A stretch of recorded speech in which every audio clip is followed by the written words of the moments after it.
1947 সালের পূর্ববর্তী সময়ে অখণ্ড বাংলার মানচিত্র প্রকাশ করে অন্তর্বর্তীকালীন সরকারের উপদেষ্টা মাহফুজ আলমের ফেসবুক পোস্টের তীব্র প্রতিবাদ জানিয়েছে ভারত সরকার।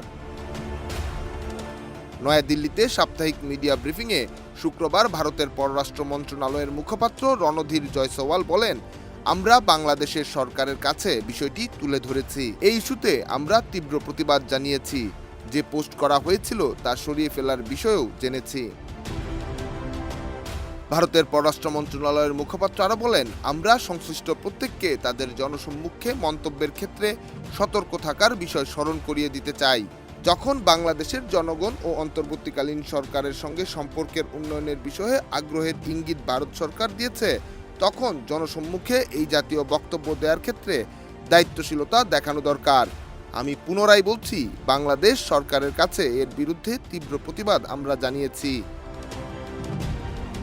গত 16 ডিসেম্বর বিজয় দিবসের রাতে উপদেষ্টা মাহফুজ আলম ফেসবুক পোস্টে বাংলাদেশের সঙ্গে পশ্চিমবঙ্গ, আসাম, ত্রিপুরা, মণিপুর সহ উত্তর পূর্বাঞ্চলীয় রাজ্যগুলোকে যুক্ত করে একটি মানচিত্র প্রকাশ করেন। 1947 সালে বাংলা ভাগের ধারাবাহিকতায় যে বাংলাদেশ হয়েছে, সেই ভূখণ্ডকে খণ্ডিত আখ্যা দিয়ে তিনি লেখেন, নতুন ভূখণ্ড ও বন্দোবস্ত লাগবে।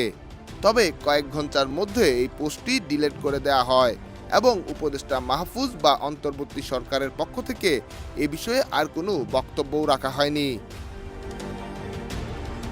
ডেস্ক রিপোর্ট, দেশ রূপান্তর।